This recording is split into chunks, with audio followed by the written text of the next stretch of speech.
Bowls, Mr. Rivers, they're great for cereal, and according to many of you out there, they're even better for measuring the strength of a college football conference. Never mind the uneven motivation, the egregiously lopsided seating tilted against better conferences like the SEC and Pac-12.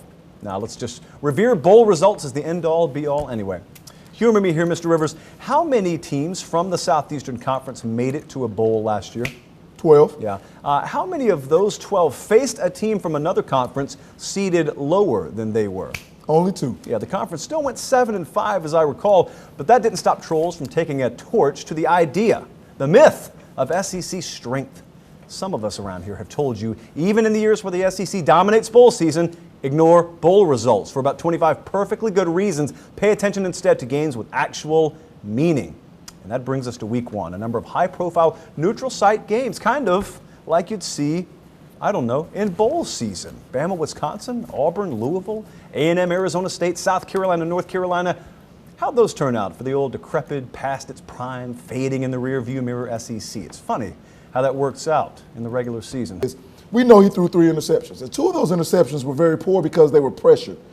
He made pressure moments happen for himself. He tried to force things. And as Jeremy Johnson knows, in a situation where you're trying to lead a team to a national championship, you can't make mistakes to be the detriment of your football team. But now you get an opportunity to see how he bounces back, how he actually handles adversity, because he didn't play the way he wanted to play. Right. Defensively, obviously, you got to be, I think, thrilled if you're an Auburn fan, especially considering what you saw last year, the way you were able to affect the quarterback, right. The way you contested passes in the secondary. There were very few wide open receivers running around.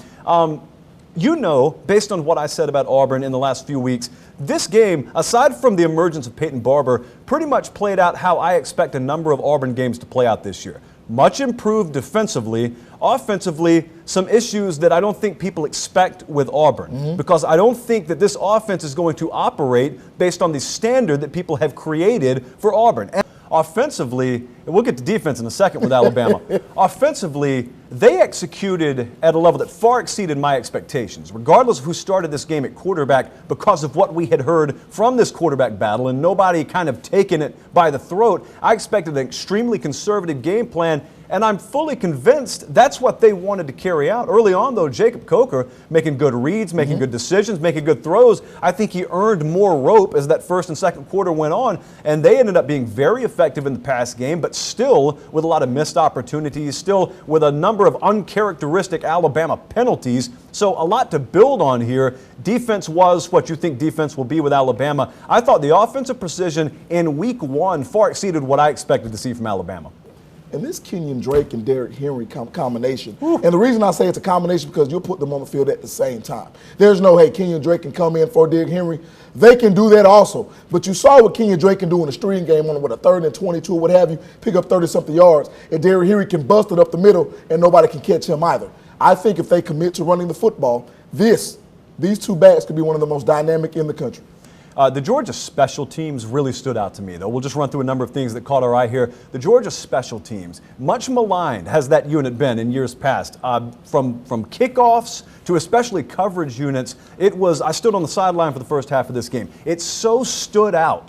The level of athleticism that Georgia puts on the field now. In college football, more games are lost than won in week 1. And you've got everything from new quarterbacks starting for 13 of 25, top 25 teams, but you've got disorganization out there. You got penalties, conditioning issues. You got a number of freshmen starting. It's an absolute crapshoot. When you try to forecast week 1 in college football, there's that old adage out there, the most improvements made from week 1 to week 2, but it stood out. I heard Mac Brown say this a long time ago, but it really stood out this opening weekend to me. More games being lost than being taken, than being won.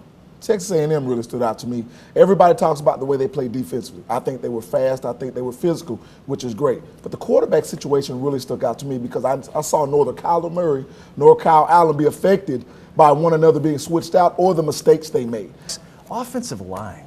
Offensive line for Texas A&M was a unit that Kevin Sumlin inherited, and that unit at quarterback as well, over the past 3 years, they've sent 5 guys to the first round of the NFL draft. There's this misnomer out there that the longer you stay at a program, the higher the talent level gets. That's not necessarily the case with Texas A&M, but linebacker depth would be another issue that I don't think cropped up against Arizona State, but absolutely will in division play. Tennessee has got a monster game this Saturday out of conference against the the Oklahoma Sooners. Our old pal Bob Stoops coming back down south. We'll check in with Wes Rucker when we come back. There was a lot of good and bad that you could take away from Saturday. What stood out in that game to you the most?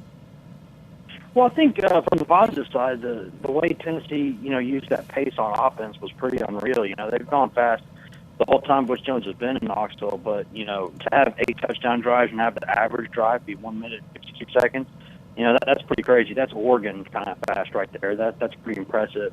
You talked about the secondary there before we move on to Oklahoma. That was a unit that was exploited a few times against Bowling Green week 1. Is this something that you watched it and then you listened to them talk afterwards? Is this something that they feel they can clean up, or you think this may be an ongoing issue for Tennessee as the season progresses?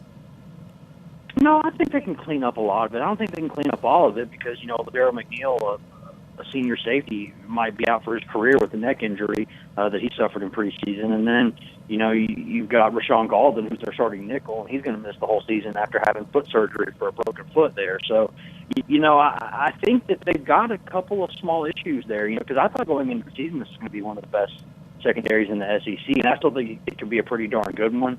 How big is Saturday for Tennessee's program overall? It's big. I think it's probably the biggest game, at least since Florida in 2012, when Tennessee was ranked and Florida came to town and College Game Day was there. I think Knoxville's going to be a pretty loud place. I think, the stadium's going to be a hornet's nest on Saturday.